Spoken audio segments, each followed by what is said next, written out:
Hello everybody, so this is a great day for our YouTube channel because I'm finally going to get to the Phonon correlation function. This is something that I have been announcing so much, and I actually enjoy a lot deriving this expression because it contains a great amount of physics and there's a great amount of stuff that you can do with it. This is using great amount of papers, including in my own PhD thesis on one of my papers. You can understand how phonons and electrons create a new space of energy eigenstates in, for instance, quantum dots. So this is really fantastic and really amazing for me to be deriving it now. And then we're just going to go quickly through some important things that we should already know. So then we should already know what is the Lang-Firsov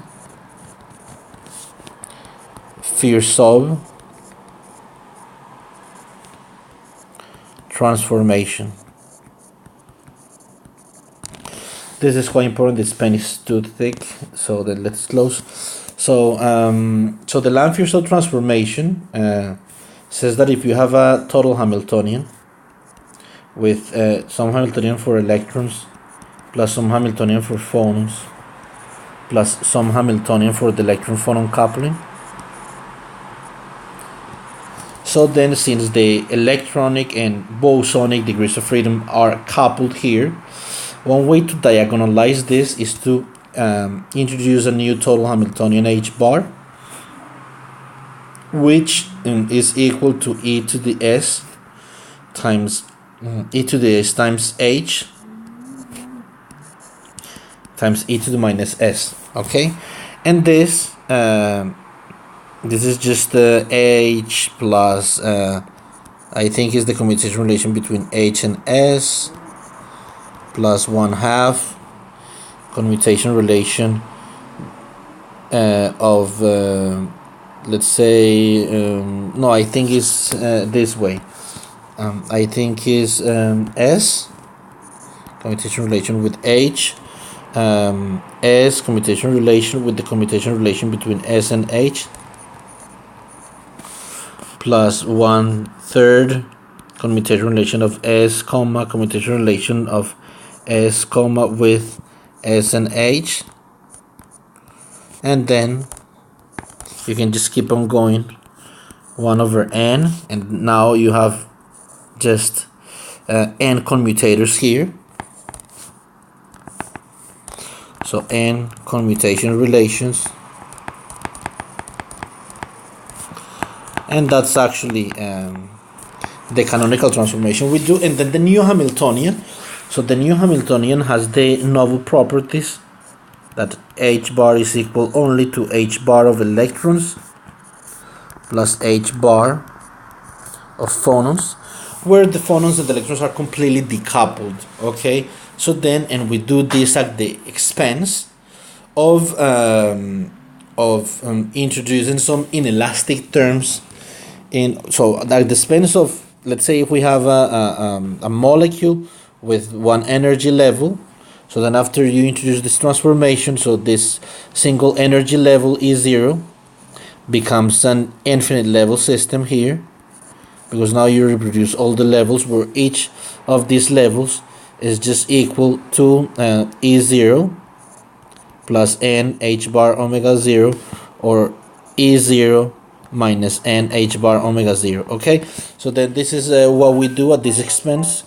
And as well, we renormalize if we have interaction between electrons. So then the interaction is renormalized in as let me erase here a little bit how we normalize other interactions when we introduce this transformation here. So for instance, if you have electron interaction, so then the new interaction u bar is what you had before, minus 2 lambda squared divided by h omega 0, and even this E0 is bar is what you had before, see? So but minus lambda squared divided by h bar omega 0. So introduce these renormalizations, and that's the price you have to pay for decoupling this and this. And since this is in the weak limit coupling, so there are some conditions that you have to meet for this, and that basically just summarizes that. For instance, if you have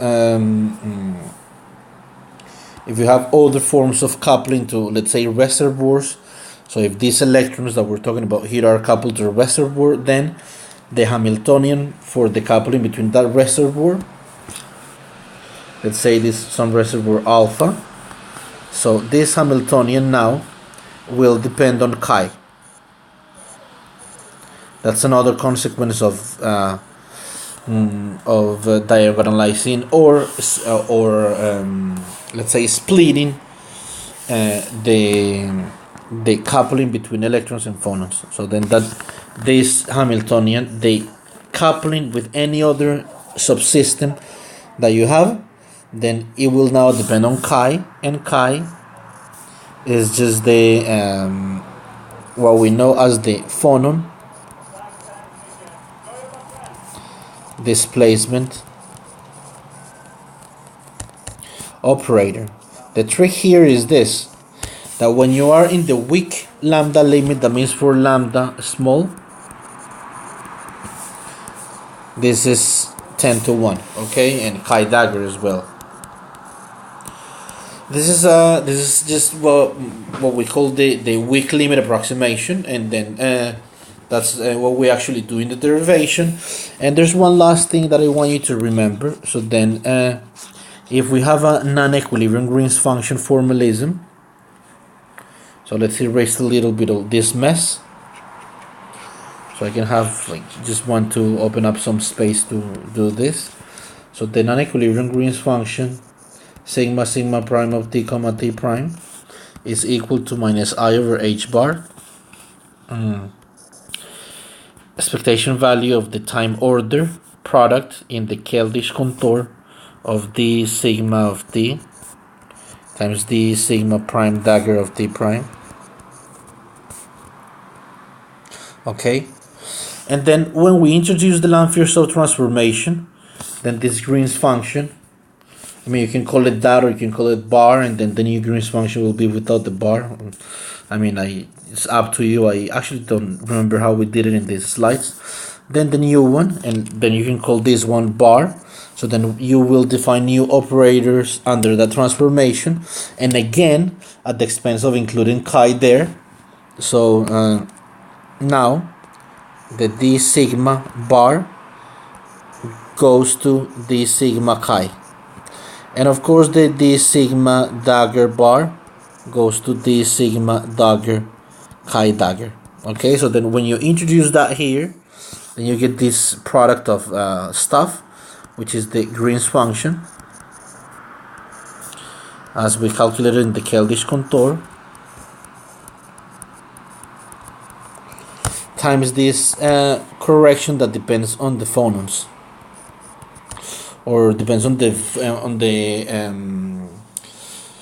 the momentum translation operator for phonons, chi. So this is chi dagger of t prime. And then what we have done is that we just call this a of t comma t prime. Okay, so then that's we're ready to start with this. So let's see how are we time. We took 10 minutes talking about this. That's too long. So then this is how we define the phonon correlation function in the time domain using the Heisenberg representation. So we define this operator chi in this way, and then when we replace the definition for this chi, it looks like this. The same for chi dagger we have here. So then if we use the thermal average, this is what we have to calculate. A of t comma t prime is equal to the expectation value, okay, of chi of t, chi dagger of t prime, and then we're going to use then that formulation to calculate it in this following way. So first, let's take a look at the denominator. which is quite simple. So then if you see here, we have this summation, and then n, so just pay attention to this. These things, what we have to know is that a dagger a is the particle number operator, okay? This summation, or which is kind of like a trace really, because then this expectation value of this, let's say expectation value of something like z, is just equal to the trace of e to the minus beta h z divided the trace of e to the minus beta h. And that's exactly what we have here. So we have nothing more than that. So it's just that the trace, we have expanded the trace in terms of occupation number, so in the particle number basis, which is quite nice at the moment, because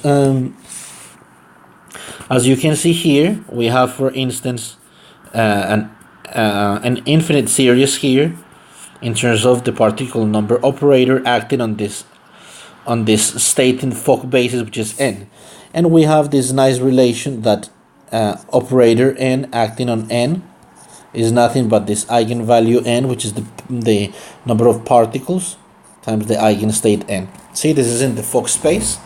So then we can just write that in this following form, given that n bracket of n and n is equal to 1 due to orthogonality.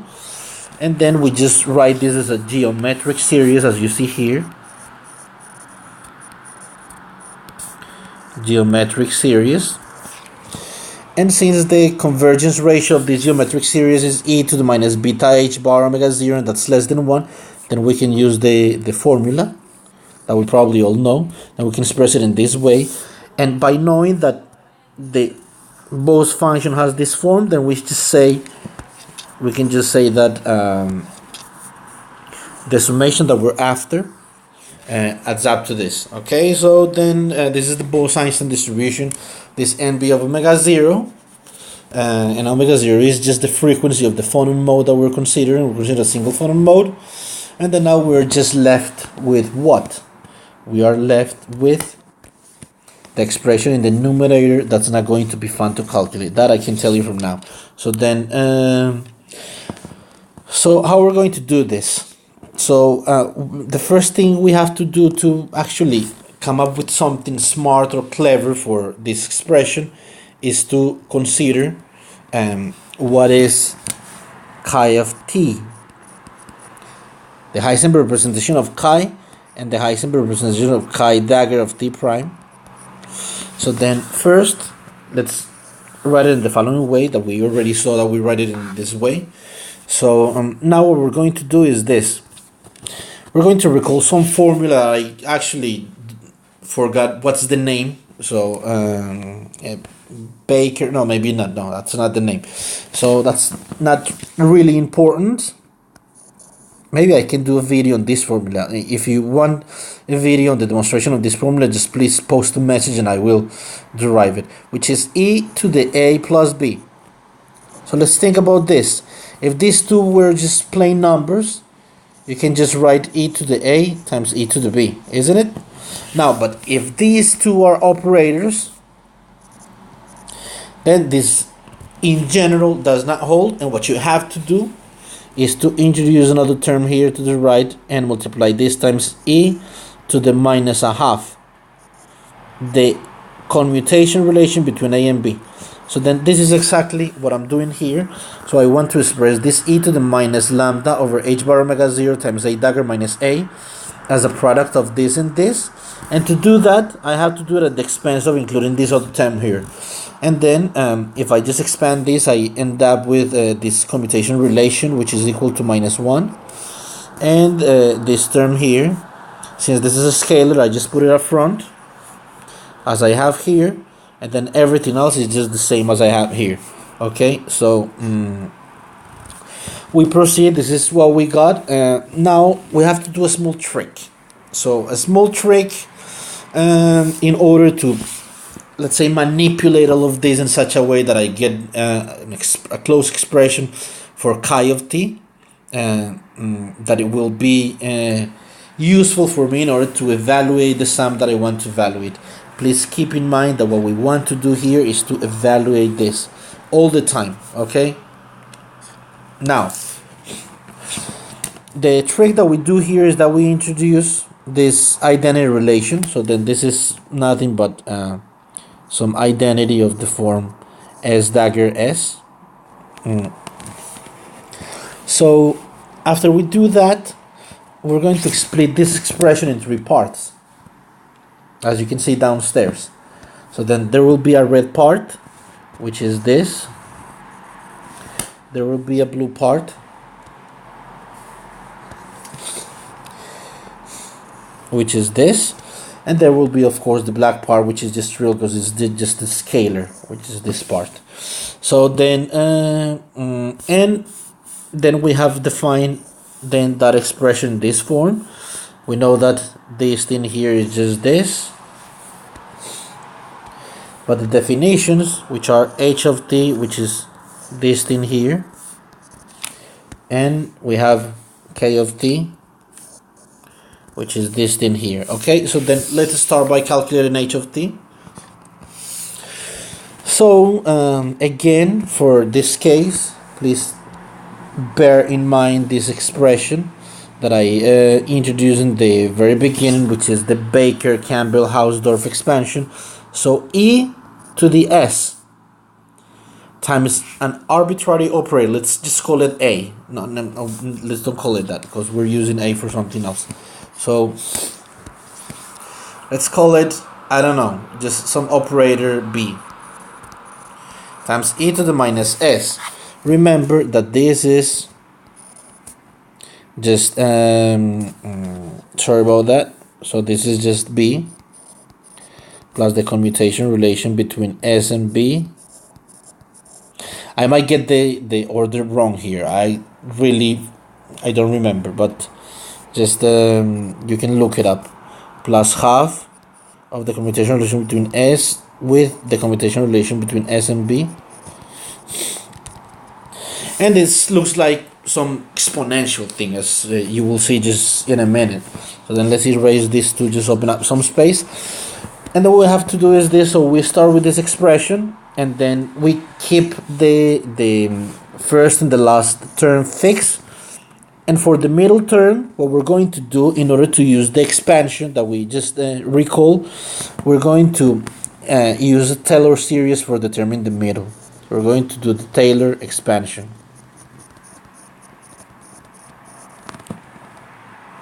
Okay, so if we do that, we will end up in an expression of this form, and just look that this part here looks like e to the s,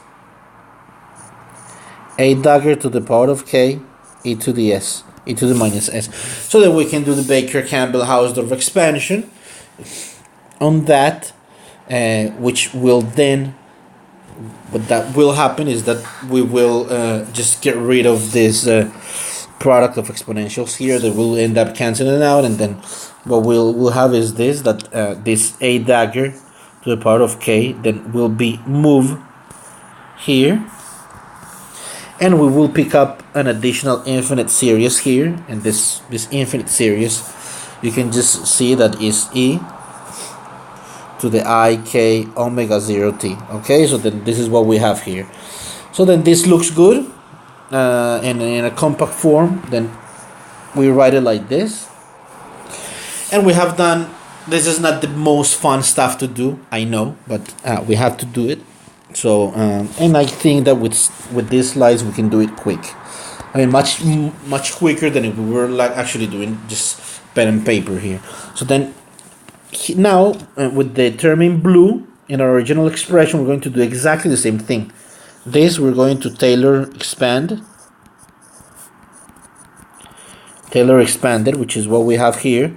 See, then we're just going to move everything that can be moved to the left. We move it to the left, and then we have again an expression of the form e to the s, a to the power of k, e to the minus s, equal to e to the power of k plus s, a to the power of k plus 1/2 s comma s a to the power of k, close and close. So then this Baker-Campbell-Hausdorff expansion, and then we end up in something like this. Now, with some just a difference, that instead of e to the minus I k omega 0 t, sorry, instead of plus, now we have a minus. So that's the difference. And you can see that here, and that's what we have here. And then in compact form, we just have this. I'm going quick, but this is not. I mean, we want to discuss some physics. But I just want you to I just want to provide you with the details. This is very important. So then, so once we have this, then we have some expression for chi of t, and of course, just by complex by Hermitian conjugating this, then we will have chi dagger of t prime. That's just trivial there. And then we have this expression here, and we have this other expression here. Then now, if we multiply all of this stuff, so we end up with this scalar that we have here. We end up with this function here.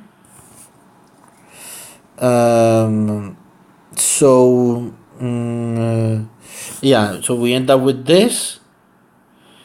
Then we have this as well here. Oh, sorry. So we have this thing here, which is just this.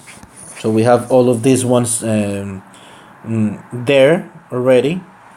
Now we have this one in here, and we have this one in here. So then we have a bunch of products and stuff like that. Now, this term in red becomes not a problem, but we have to deal with it. So then nothing is a problem here because we have the tools, and this is more or less established knowledge how to deal with these exponentials, but we have to go through the pain. So then now in red, the term in red here, I'm going to call it f of t, which is nothing but this. Then, of course, always keep it in mind that this is what we want to evaluate, that expectation value. So, but how do we deal with this? So then this is what we're going to do next. Some algebra, some additional algebra that's needed there. So, what we have here is that we start with the original expression, and then of course what we can do always is that we can actually introduce here, which is what we're doing. Let me see. We have this term, yeah, we have this term in the very corner, and I actually have no idea what we did. So let me see. There should be. Oh yeah. Now I know. So then, sorry, these are just some old slides from some lecture I gave in my PhD. So I just forgot how I did things. So this thing here, this term that we started with, is exactly the same term that we have here. Okay. Now, what I did here is that this is an identity operator. This is e to the s, and this is e to the minus s. So then this is equal to 1. So there's nothing bad that we do if we do this. Now, the trick here, which is maybe we can go through it later or maybe not, I don't know, it depends on the time, or if you cannot work it out, just drop me a message and I will do it. So the trick here is that everything here is expressed in this form. It's expressed in such a way that we have e to the lambda a dagger, e to the lambda prime a times e to the lambda a dagger. So then we have an a dagger here, and we have an a dagger here, Everything that is here as well. So then these two are the same, just with opposite sign. But then the things that we have here, they are different because they are evaluated in t that I call lambda prime. Okay, so then the actual trick that we do is that this evaluation e to the lambda a dagger times e to the lambda prime a times e to the minus lambda a dagger, this is equal to this e to the lambda prime e to the lambda prime a. This calculation is not so fun, and I actually don't know if we're going to have the time to go through it. And I actually don't remember if I have it in the slides, but as I said, if I don't have it in the slides, just drop me a message if you want to know how I reached this. But just try yourself, and you know how to do it now. You know that e to the s times just some operator here, which will be something to the order of lambda prime a to the power of n, because of the Taylor expansion of this, times e to the minus s, can be done with the formula I gave you. Okay, Baker, Hausdorff, whatever. So then now if I just replace what's lambda and lambda prime here, so I get this term and this term, see, and then I just get e to the lambda prime, which is this is lambda prime, everything here that doesn't contain a, okay, and times a. So this is what we got. This is e to the lambda prime a, and this thing here is nothing but e to the lambda prime. Okay, so then now we have a nice form for f of t comma t prime, where we have picked some dependence of t minus t prime. This looks good, and then we just move forward. And we replace it in the product of chi of t and chi dagger of t prime. So now this looks like this, if you recall where we started. So it was here. So what we did is just deal with this term. That's the only thing we did. So then now we come back here, and then so this is a scalar. So then I can move this up here. That's what I did. See, then I am left with this term here, which is this times this term here, which is a dagger. Just let me see where this came from. This is scalar. This is a scalar. Oh, yeah, this term here is the same as this term. This term t prime, yes.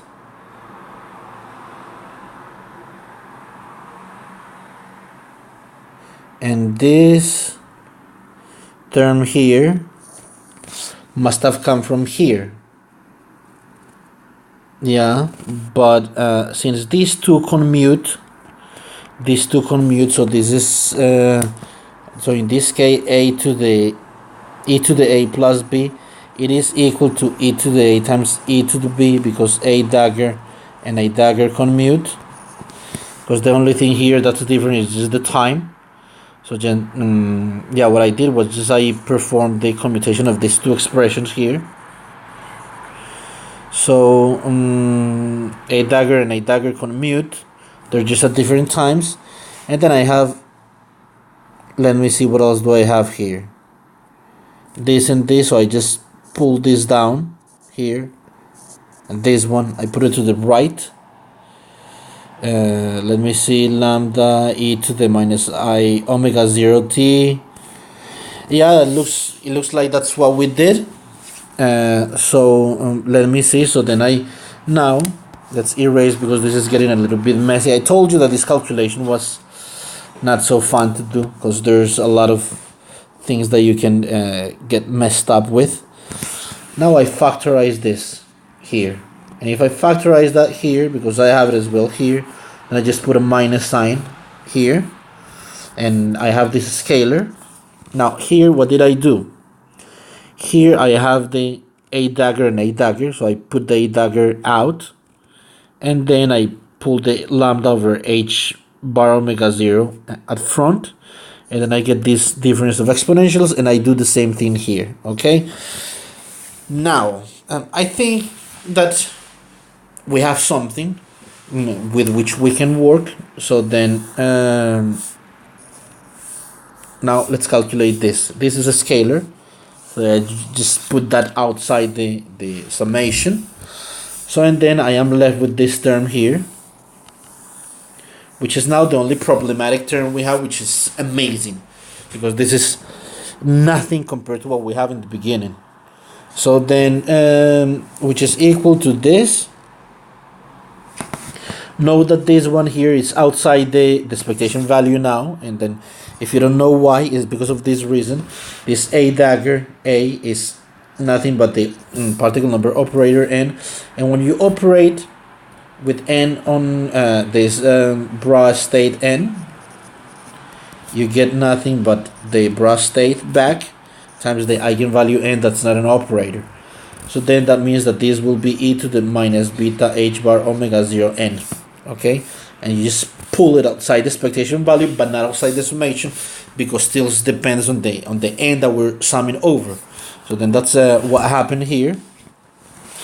We keep the terms that we had inside, which are these two terms, and then we just have to see how to elaborate here. So then now we can write the Phonon propagator or correlation function a of t comma t prime in this way. Remember that so just remember this quickly.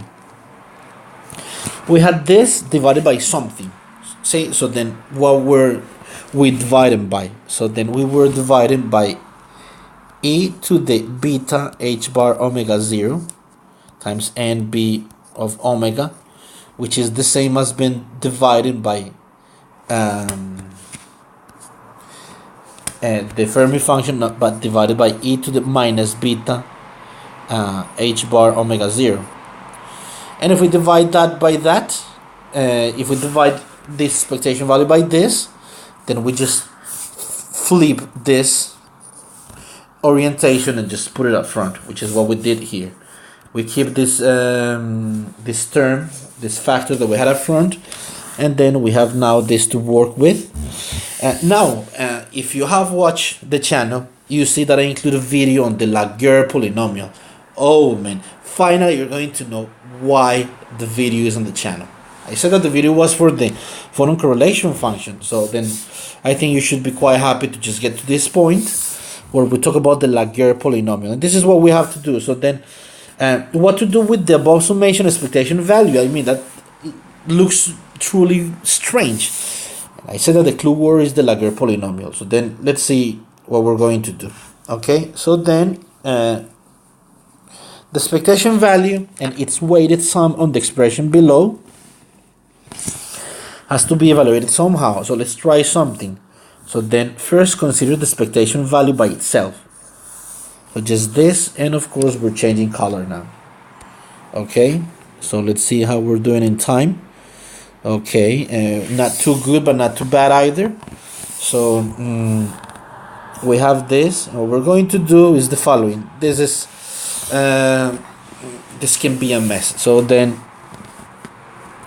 let's say that we have a destruction annihilation operator acting on this eigenstate in the Fock space, and we get just this eigenvalue back times the ket state. Now a square n and a cube n can be obtained as follows. So then this is nothing but this here. Oh, there's a mistake here, because a operator a acting on n, it destroys one mode in the state n. So that means that we get back root of n times n minus 1. Whoa, that was the mistake. So then sorry about that. So that means that when I gave this talk during my PhD, that was nobody actually noted that mistake. I wonder if they're actually paying attention. I mean, a bunch of physicists that don't notice this mistake. Come on. So then what we do now, when we apply this A on here, then you annihilate one mode. So now you have n minus 2 modes, and you have this factor up front. And then something that you can do is actually, since n minus 1, what we're going to do is that what happens if we just multiply, let's say, let me see how to do this. This is not so easy to explain. So then I want to express this in terms of a factorial. So n factorial is equal to n times n minus 1 times n minus 2 n minus m, so forth and so on. And then if I divide this by n minus 2 factorial, it's like dividing by n minus 2 n minus 3 n minus m, so forth and so on. So then all of these cancel, and actually what we get is that n times n minus 1 is nothing but n factorial divided n minus 2 factorial. That's actually what I did here. So yeah, I mean, it's not rocket science, but it's not so obvious either. So then and following for a to the power of 3 acting on n, we have a similar procedure. Now we get this, and then we have this factor here. If we generalize to the power of n, so what will happen? This is what will happen. And then we always will have here this e to the n minus 3 when we are acting or operator on the state n minus 3. So then this term here and this term here, they coincide, okay? So then finally we can write that expression like this if you just do some mathematical induction or whatever you want to call it. So now, because when you operate furthermore, if you operate with this, you cannot operate furthermore, because you cannot, of course, annihilate much more particles, the particles that you actually have in the state. So then this term here, n minus m, have to be always greater than 0. So let's say, so then, and because if you go to the vacuum, then you will just kill the full state. So then when you have this, so then you can say that e to the power of m acting on n is nothing but, in a generalized form, and the square root of n factorial divided by n minus m prime acting on divided by n minus m factorial acting on the state, which is made of the difference between n and m. Okay, that's the state. So this is a state with n minus m modes or Phonon modes. As I said, with this restriction, you cannot, after you have annihilated the vacuum, so you cannot annihilate furthermore. It gives you 0. So we always have this restriction. And now from that result, then let's think about this. What happens if you have terms of this form? Then you are operating with this exponential operator on the Fock state n. Taylor expand. The clue here is always Taylor. If you don't know what to do, Taylor expand, introduce an identity operator, or do one of those stuff, and then see what happens, and then carry out with the consequences. But something will come out. So then we have this. Then we are going to just focus on this to get this according to this expression here. And then, of course, we can do it otherwise. We can see what happens, of course, when we have, when we know what happens here when we're acting with this exponential operator on the ket n. And what happens when we act with the conjugate operator of that exponential operator on the bro n. So very similar things happen. So we can write it something like this, and we end up writing everything in this fashion, what we have here. And then of course you may let's say already figure out that what we want to calculate is something like bra n in the middle, e to the minus phi star of t, a dagger e to the phi of t a, acting on n, something like this. Just precisely what we want to do here. And when we do that, we just replace the expressions that we just derived. The first part here, this is for the bra, and this is for the cat. Okay, so we just remove what can be removed from the expectation value. Good. So we remove all that stuff out. So the summations, the factorials, and all that stuff. The minus 1 to the power of q, whatever that came from, I forgot. Let me see where that actually where did that came from. Oh yeah, because this is minus e to the minus. Okay, I see. So then we're left with this, something that doesn't look too good, but doesn't matter. So well, okay, yeah, it looks good. So then I just pull this out as well, this term out, and this term out as well, and I'm left with this term here. When is that different than zero? Big question. Physicists, take out your Bibles. So then this is delta of q, okay? Oh, sorry, q is not actually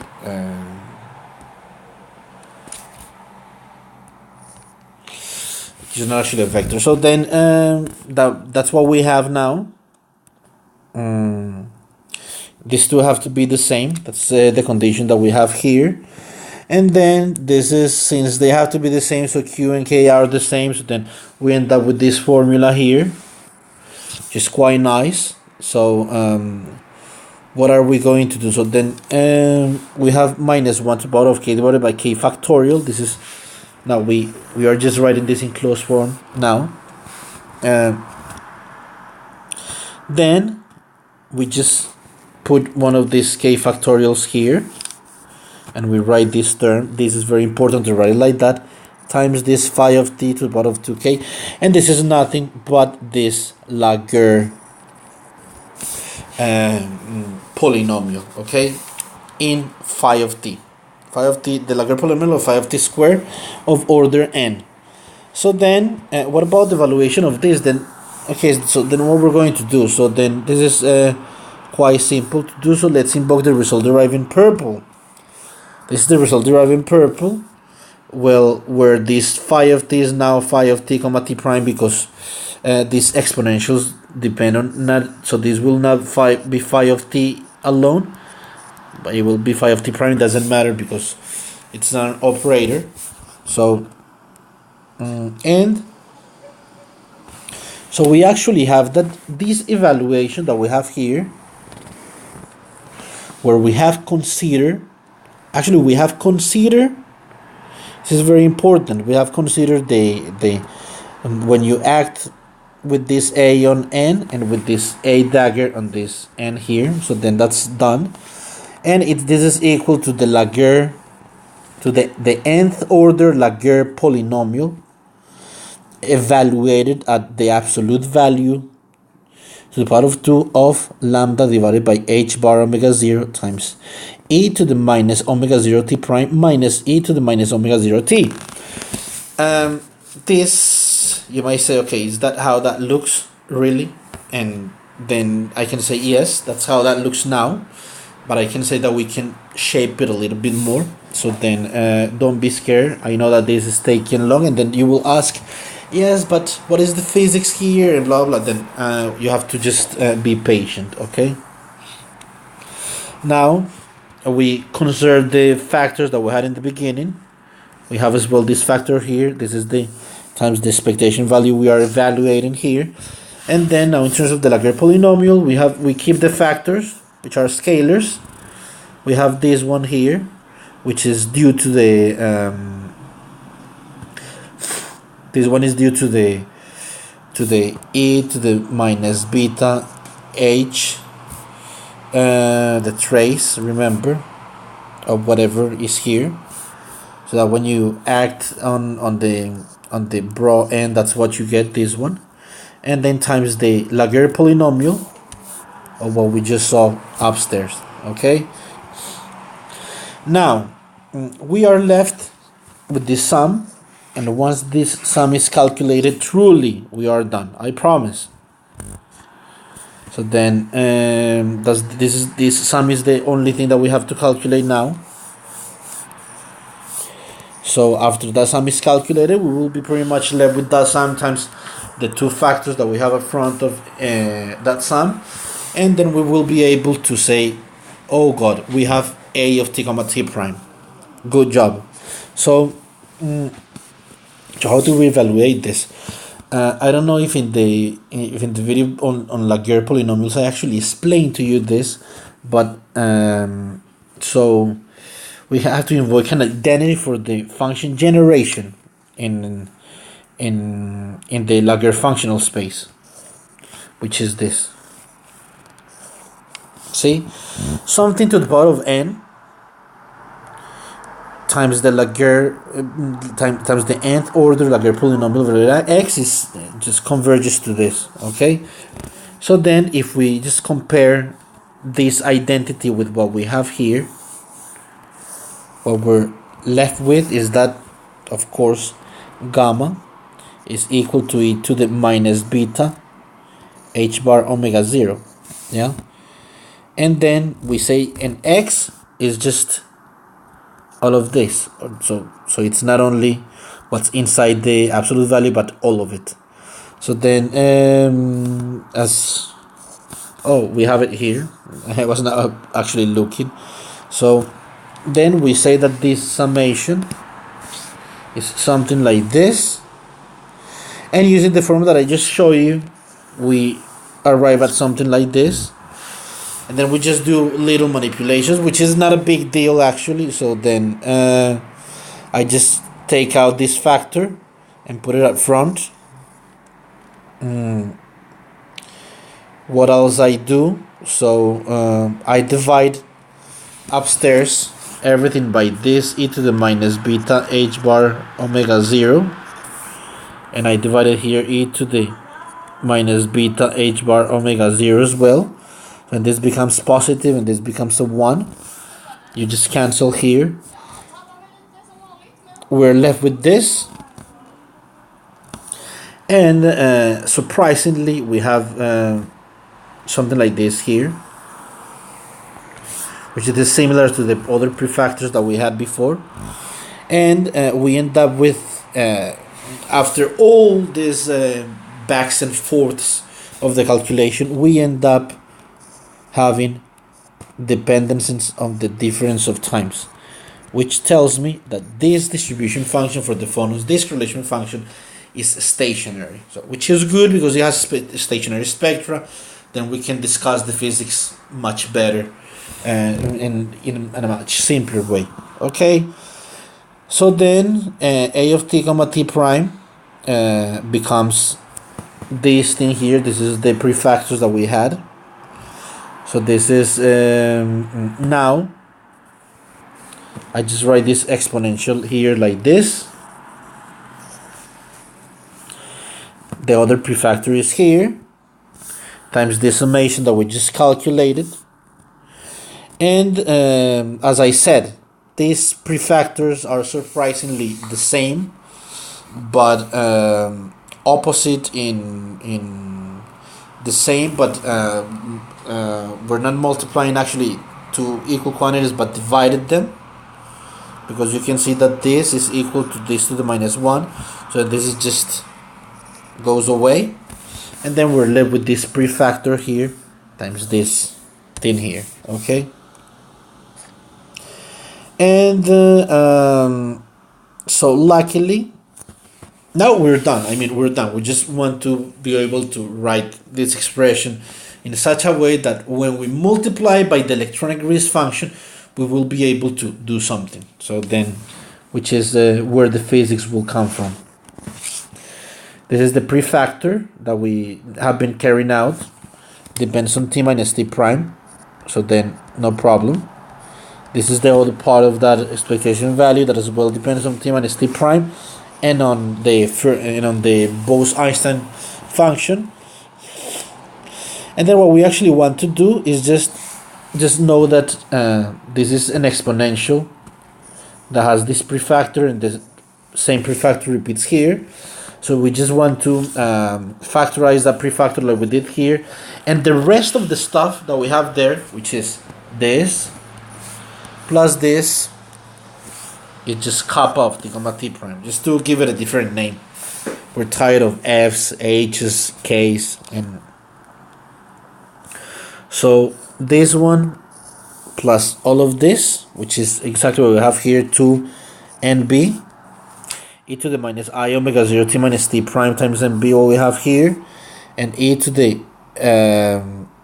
minus I omega 0 nb omega 0 here. So then we will just this is plus, this is with the plus. That's the difference, because I was wondering, okay, well, why didn't I just add this to, because this has a plus. So then after I just elaborate a little bit and see what's happening, so I can see the following. I'm going to gather some terms that contain e to the minus I omega 0 t minus t prime here and here, factorize that, and then I have 1 plus b here, 1 plus nb, sorry, and then here I have nb and 1 minus e to the I omega 0 t minus t prime. That sounds good.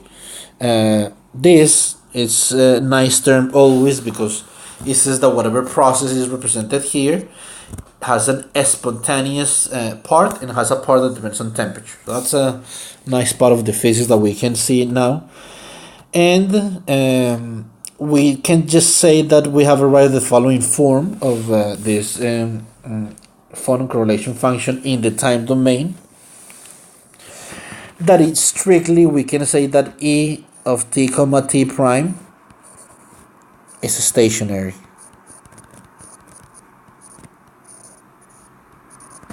This is a nice result. This is a nice result because it gives us the power to do a lot of things with the electronic Green's function. Okay, so let's see how we're doing in time. We are 52 minutes 30 seconds. I think that we have to stop because the lecture is becoming increasingly long. That doesn't mean that we're not going to do a second lecture to just finish up what we have to do, which is just to now see how does the complete Green's function look if k of sigma prime t prime is the electronic Green's function. Okay, so of course we're going to finish up this part, but let's just leave it up to here for now, and I promise that the next video is not going to take so long. That I can promise. Okay, so then thank you for watching. Subscribe please if you just like the material I upload. Just feel free to leave any suggestions, and if you want some clarifications about the video, just as well post them, and I will do my best to do a video reply for you. Okay, so thank you very much, and see you next time.